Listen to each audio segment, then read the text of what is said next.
Hello friends, कैसे हैं आप लोग। आशा करती हूँ अच्छे होंगे और अच्छे से अपनी पढ़ाई कर रहे होंगे।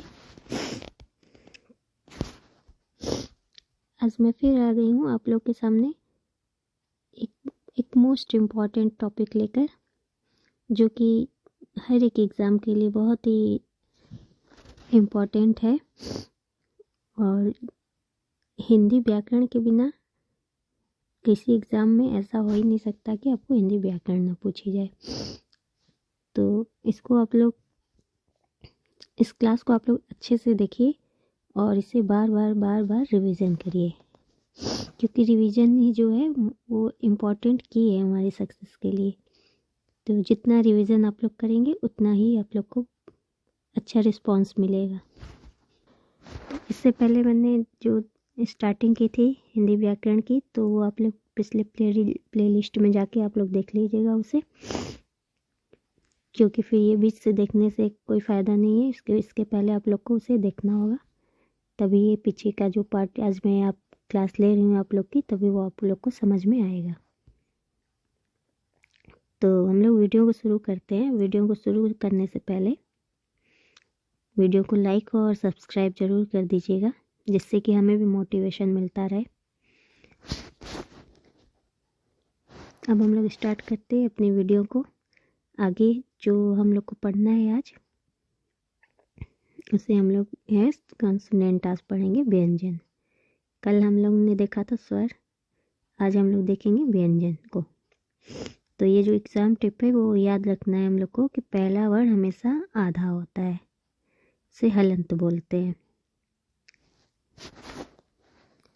आइए देखते हैं कि संयुक्त व्यंजन हम लोग को इसमें आज पढ़ना होता है। संयुक्त व्यंजन किसे कहते हैं? जो वर्ण दो विभिन्न वर्गों के योग से मिलकर बनते हैं उन्हें संयुक्त व्यंजन कहते हैं। इनकी संख्या 4 होती है। जो वर्ण होते हैं वो दो विभिन्न वर्गों के योग से बनते हैं, वही होते हैं संयुक्त व्यंजन, और इनकी संख्या होती है 4। जैसे ये हुआ आपका छत्रीज, छत्रीज हुआ, ये आपका बना है क प्लस श से, और जो क है उसे हलंत लगेगा, इसको ही बोलते हैं आधा हिस्सा। इसके बाद त्र, त्र जो है आपका त और र से मिलकर बनता है। इसके बाद हम लोग देखेंगे ज्ञ, ज्ञ जो है ज और ज्ञ से मिलकर बनता है। जो पहला वर्ण है उसके नीचे हलंत जरूर लगेगा। और इसके बाद श्र आता है, तो श्र को हम लोग बोलते हैं श और र से मिलकर बनता है। दूसरा हम लोग देखेंगे उक्षिप्त व्यंजन। उक्षिप्त व्यंजन क्या होते हैं? जिन वर्णों का उच्चारण करते समय जीभ ऊपर उठकर तुरंत नीचे गिरती है, मतलब कि झटके में हम लोग जो बोलते हैं, जीभ हम लोग के ऊपर उठती है और तुरंत नीचे गिर जाती है। तो उक्षिप्त व्यंजन में हम लोग इसके उदाहरण देख लेते हैं। इससे पहले कि देखिए जो उक्षिप्त व्यंजन है उसके अन्य नाम भी हैं। अन्य नाम कौन कौन से हैं? द्विगुण व्यंजन को ही उक्षिप्त व्यंजन कहते हैं, ताड़नजात और फेंका हुआ व्यंजन। इनकी संख्या 2 होती है, ड और ड। ये मोस्ट इम्पॉर्टेंट है, बहुत बार एग्जाम में पूछे गए हैं, और यहीं पर जो स्टूडेंट हैं वो मात खा जाते हैं कि नहीं ये उक्षिप्त व्यंजन में आएगा कि संयुक्त व्यंजन में आएगा। तो इसे आप लोग इसलिए बोलते हैं कि रिवीजन बहुत इम्पॉर्टेंट है, इसे आप लोग बार बार पढ़िए। उक्षिप्त व्यंजन के नियम देख लेते हैं हम लोग, रूल। किसी शब्द की शुरुआत में इनका प्रयोग नहीं होता है, जैसे ढोलक, ढक्कन, डमरू, यहाँ सादा ड और ढ आएगा। तो जो शब्द है उनकी शुरुआत में इसका प्रयोग कभी नहीं होता है।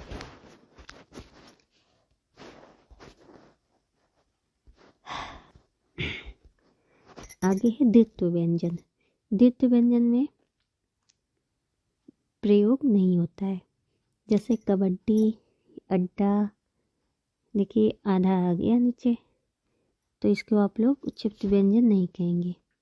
इसको हम लोग द्वित्व व्यंजन बोलेंगे। दो आया ना। अंग्रेजी शब्दों में प्रयोग नहीं होता है, जैसे बोर्ड, रिकॉर्ड। अगर तुरंत पहले या बाद में अनुस्वार हो तो भी इसका प्रयोग नहीं होता है। पहले और बाद में आपका अनुस्वार आ जाएगा तो भी इसका प्रयोग नहीं होगा। देखिए ग्राउंड ड में इसका प्रयोग नहीं होगा क्योंकि इसके पहले अनुस्वार आ गया है।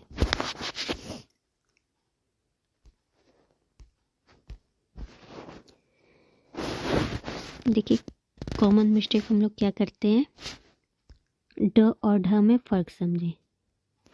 तो जो बिंदी लगी होती है उसी को ही समझ चाहिए, ये आपका क्षिप्त व्यंजन है। ठीक है, ये ध्यान देने की बात है।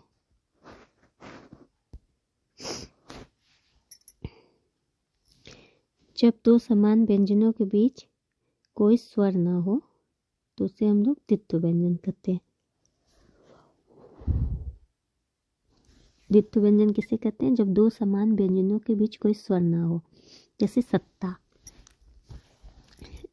में बीच में कहीं स्वर नहीं आया है तो ये आपका द्वित्व व्यंजन हो जाएगा। ऐसे ही समझ जाइए कि पीछे दो वर्ण आए तो उसे हम लोग द्वित्व व्यंजन के रूप में जान सकते हैं। इसके उदाहरण जैसे धक्का, देखिए दो, अड्डा दो, ता दो, बिल्ली दो, लज्जा, पक्का, मिट्टी, कद्दू। इसी तरह आप लोग और भी शब्द बना के नीचे कमेंट में ज़रूर लिख दीजिए कि द्वित्व व्यंजन के कौन कौन से शब्द और बन सकते हैं। हम आपके कमेंट का इंतज़ार करेंगे।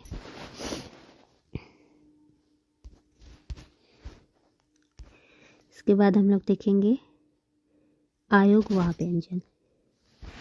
आयोगवाह व्यंजन किसे कहते हैं, तो वे वर्ण जो अ के योग से बने हैं किंतु व्यंजन के लिए अट प्रकट करते हैं। वे वर्ण जो अ के योग से बने हैं किंतु व्यंजन के लिए अट प्रकट करते हैं, इन्हें असंगत व्यंजन भी कहते हैं। आयोगवाह व्यंजन को असंगत व्यंजन भी कहते हैं। इसको हम लोग देखते रहें क्योंकि अगर नाम बदल के बोल दे तो हम लोग पढ़ा हुआ भी भूल जाएंगे। तो आयोगवाह व्यंजन को ही असंगत व्यंजन बोलते हैं। आयोगवाह कौन कौन से होते हैं, अंग और अह। अंग को जो बोलते हैं अनुस्वार बोलते हैं, अह को बोलते हैं विसर्ग। अनुस्वार अंग को हम लोग नाक से भी बोलते हैं।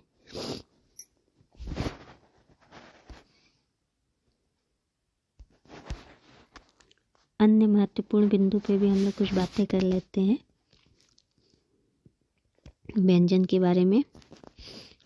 आगत व्यंजन, ज और फ जो हैं वो आगत व्यंजन के अंतर्गत आते हैं। ज और फ ये अरबी फारसी शब्दों में ज़्यादा प्रयोग किए जाते हैं। इसके बाद बलाघात, शब्द बोलते समय विशेष अक्षर पर बल देना, जैसे कविता गीत में प्रभाव के लिए। जैसे हम लोग कोई कविता कह रहे हैं, गीत गा रहे हैं, तो उस पर हम लोग जो प्रभाव डालने के लिए जैसे राग खींचते हैं ऐसे करके, तो बलाघात के रूप में देखे जाते हैं। अनुतान, बोलने में उतार चढ़ाव, हर्ष, शोक, आश्चर्य। जैसे क्या आप आ रहे हैं, तो ये झटके में जैसे हम लोग बोले कोई बात, हाँ मैं आ रहा हूँ, ये हुआ अनुतान। फिर एग्जाम टिप देख लेते हैं। री की 12 खड़ी नहीं होती है। ठीक है, री रेशी वाली री जो होता है उसकी 12 खड़ी नहीं होती है। कुल 12 रूप बनते हैं इसके। क्या है, क, का, की, कु, के, को, कं, कह। कितने हो गए, 1 2 3 4 5 6 7 8 9 10 11 12। ये तो 12 बन गए स्वरों की मात्राओं में। री को छोड़ के सबकी 12 खड़ी बनती है, बट री की 12 खड़ी नहीं बनती है। अब हम लोग देखेंगे खड़ी पाई। बिना खड़ी पाई वाले व्यंजन जो होते हैं ड, छ, ट, ठ, ड, ड, द, र, ह, इनको आधा लिखते समय हलंत लगाते हैं।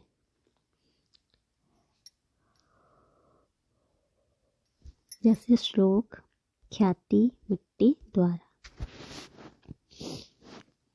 देखिए आधा आ रहा है, मिट्टी, द्वारा, तो इसमें हम लोग हलंत लगाते हैं।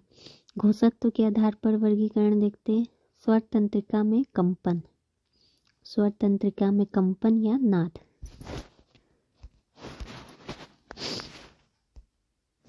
प्रकार देख लेते हैं, सघोष, अघोष। सघोष में क्या है, उच्चारण में कंपन होता है।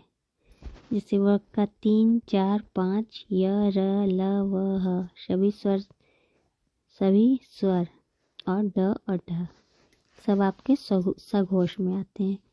अघोष में क्या होते हैं, 1, 2 और श तीनों तीनों उष्म ह को छोड़ के, ह को इसमें नहीं लेते हैं। ठीक है, ये आपका अघोष हो गया। ये भी वेरी वेरी इम्पोर्टेंट है, इसे आप लोग देख लीजिएगा। ये क्या हो गया, देखते हैं आगे हम लोग। अब इसके बाद प्राणत्व, वायु के आधार पर व्यंजनों का वर्गीकरण। प्राणत्व को ही वायु के आधार पर हम लोग व्यंजन का वर्गीकरण निकाल सकते हैं। अल्प प्राण व्यंजन, जिन वर्णों का उच्चारण करने पर मुख और नाक से कम वायु बाहर निकलती है उन्हें हम अल्प प्राण व्यंजन कहते हैं। जिन वर्णों का उच्चारण करते हैं तो कम वायु निकलती है तो उन्हें हम लोग अल्प प्राण व्यंजन कहते हैं। जैसे देख लेते हैं हम लोग, कुल संख्या जो होती है 31 होती है, 31, और प्रत्येक वर्ग का विषम वर्ण पहला, तीसरा, पांचवा।